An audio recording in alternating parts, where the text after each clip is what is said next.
Apa kabar sahabat YT Artikel 2? Kali ini saya akan membacakan lanjutan alur cerita kisah Aditya yang berpura-pura miskin. Tapi, sebelum mendengarkan kisah ceritanya, silahkan cari posisi yang nyaman dan jauhi keramaian.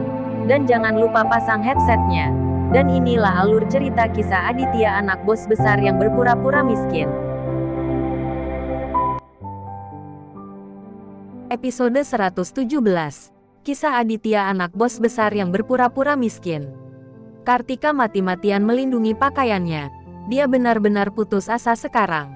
Mata Ismail yang buruk dan ganas membuat seluruh tubuh Kartika merinding.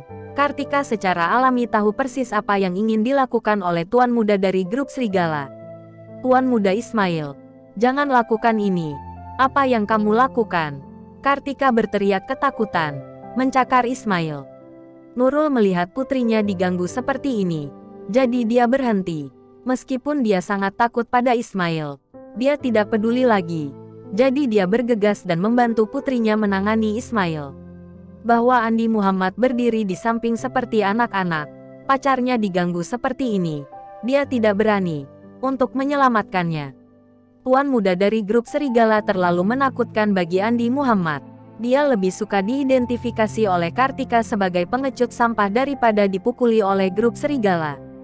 Brengsek, berlututlah untukku. Seorang anggota klub Serigala memukuli Andi Muhammad dengan liar, memarahinya, dan melemparkan semua pukulkan ke Andi Muhammad.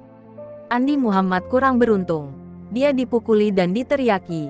Tetapi dia tidak punya pilihan selain berlutut dan menunggu nasibnya. Tadi Aditya ada di sini. Kamu dan ibumu banyak menamparku. Sial, siapa yang memberimu keberanian? Ismail memarahi dan menamparkan Kartika dan Nurul dengan keras. Kartika tahu bahwa Ismail tidak bisa membiarkannya pergi. Dia juga punya solusi pada saat ini. Ketika Ismail memukuli Nurul, dia mengeluarkan ponselnya dan menelepon Farah. Kartika tahu betul bahwa hanya Aditya yang bisa menyelamatkannya. Dan hanya Aditya yang bisa membuat Ismail takut. Farah, kembalilah dan selamatkan aku. Aku dan ibuku akan dibunuh. Saat panggilan tersambung, Kartika meminta bantuan Farah. Tentu saja, itu agar Aditya bisa kembali untuk menyelamatkannya. Beraninya kamu meminta bantuan, aku akan berurusan denganmu sekarang.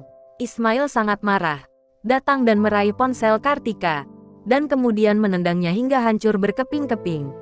Segera setelah itu, Ismail menekan Kartika di lantai, dan akan bersikap kasar. Melihat dengan rakus pada sosok tubuh Kartika, mata Ismail penuh nafsu dan dia tidak bisa mengendalikannya lagi. Aditya, berhenti. Farah di dalam mobil dengan cepat berkata kepada Aditya setelah menerima telepon dari Kartika. Aditya menghentikan mobil dan melihat ekspresi khawatir di wajah Farah. Dia bertanya, ada apa denganmu? Ayo kembali. Kartika dan Bibi masih dipukuli, kata Farah dengan cemas. Aditya benar-benar terkejut. Baru saja dia berpikir bahwa setelah dia pergi, Kartika, Nurul, dan yang lainnya juga akan meninggalkan restoran. Bagaimana dia bisa berpikir bahwa mereka akan ditahan oleh Ismail? Bahkan jika Aditya membenci mereka, dia tidak berniat meninggalkan mereka di sana untuk disalahgunakan oleh grup Serigala. Bahkan jika mereka dipukuli, kamu lupa seperti apa mereka? Aditya bertanya kepada Farah sambil tersenyum tipis. Farah menggelengkan kepalanya dengan cemas. Tidak mungkin. Sekali lagi, bagaimana kalau mereka juga bibi dan sepupu saya? Dan karena kita grup Serigala menangkap mereka. Aditya mengangguk setelah mendengar ini. Faktanya, Nurul dan Kartika dipukuli hari ini. Kan, Ismail datang karena kamu. Dan menangkap Nurul dan Kartika juga. Pada saat ini, Aditya tidak mengatakan apa-apa dan kembali dengan Farah. Kartika tidak tahan lagi. Ismail ini seperti banteng sekarang. Dia harus dijatuhkan. Nurul dan Andi Muhammad juga dipukuli begitu parah sehingga mereka bahkan terlihat seperti anak-anak. Ismail akan segera berhasil. Tetapi kemudian dia tiba-tiba melihat mobil Aditya. Tidak bagus. Ismail benar-benar ditakuti oleh Aditya, terutama Dilan, yang membuat Ismail semakin ketakutan. Dia tidak tahu tentang Dilan apakah di dalam mobil Aditya, Ismail begitu ketakutan sehingga dia bangkit dan berlari ke pintu keluar lain dari gang itu.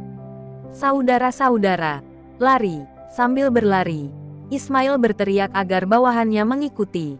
Keempat anggota grup serigala melarikan diri. Beraninya mereka tinggal di sini. Kartika berantakan, merapikan pakaiannya, dan bangkit dari tanah. Nurul dan Andi Muhammad berada akhirnya bisa bernapas lega. Mereka dipukuli dengan tidak hormat. Mereka terengah-engah. Aditya tidak turun dari mobil. Dia juga sedikit terkejut. "Bibi, Kartika, apakah kamu baik-baik saja?" Farah buru-buru keluar dari mobil dan berjalan mendekat. Nurul mengerang kesakitan. Dan ketika dia melihat Farah dan Aditya datang, dia juga mengerti apa yang sedang terjadi. Tidak heran Ismail memimpin seseorang untuk melarikan diri, karena dia takut pada Aditya. Nurul memandang Aditya yang duduk di dalam mobil. Dia benar-benar bingung. Bagaimana omong kosong ini menjadi begitu kuat secara tiba-tiba? Bahkan orang-orang dari grup serigala takut padanya. Dia juga mengenal Dilan. Dan bahkan Dilan membantunya seperti ini. Bagaimana situasinya? Kepala Nurul sakit ketika dia memikirkannya. Dan dia merasa bahwa dia tidak bisa melihat Aditya lebih dan lebih lagi. "Farah, jika kamu dan Aditya tidak kembali, aku akan dibunuh oleh klub serigala. Dan kamu tidak akan pernah melihat bibimu lagi," kata Nurul kepada Farah sambil menangis. Melihat Nurul seperti ini, Farah merasa sangat tidak nyaman. Bagaimanapun juga, dia adalah bibinya. "Bibi, jangan bicarakan ini. Aku akan membawamu ke rumah sakit," kata Farah. "Jika kamu tidak pergi, bisakah kamu masih melihat orang setelah dipukuli seperti ini? Ini memalukan. Bibi akan baik-baik saja ketika dia pulang dan membeli obat," kata Nurul dengan ekspresi pahit. Nurul sangat menghargai. Tapi Kartika sama sekali tidak menghargainya. Dia sangat membenci Farah dan Aditya sekarang.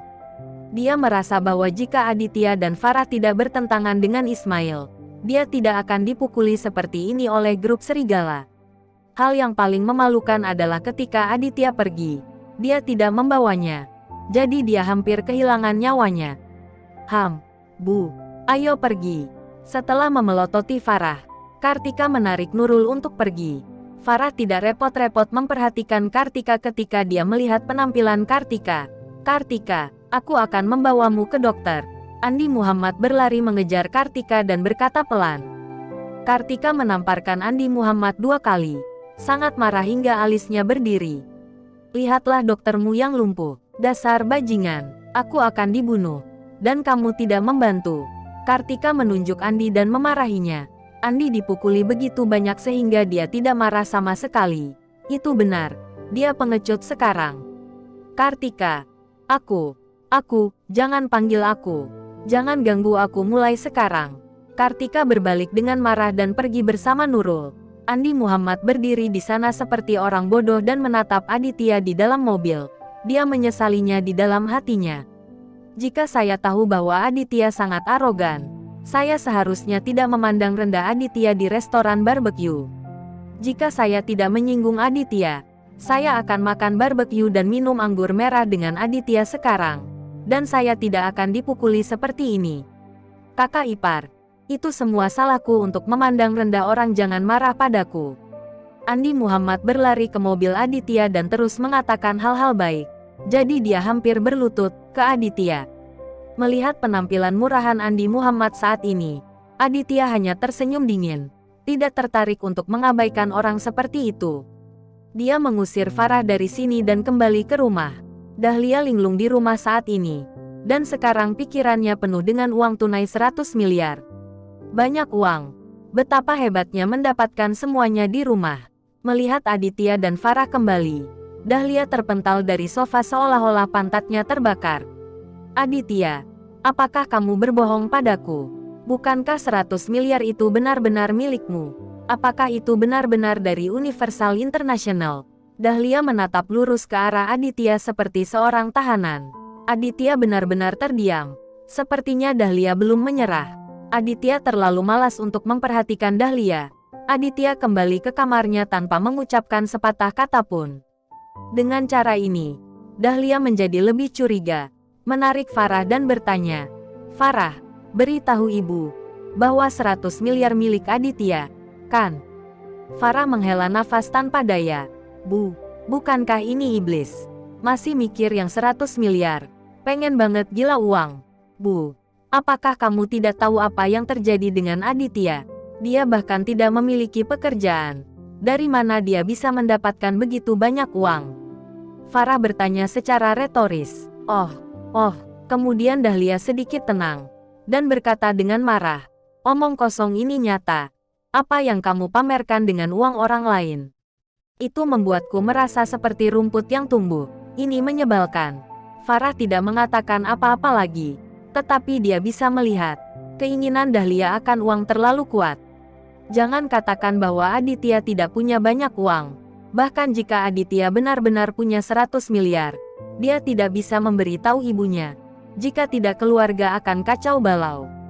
Farah sedang memikirkan hal ini ketika bel pintu berbunyi. Dia berjalan dan baru saja membuka pintu. Farah mendengar teriakan marah. Farah, di mana sampah Aditya? Biarkan dia keluar sekarang. Bersambung.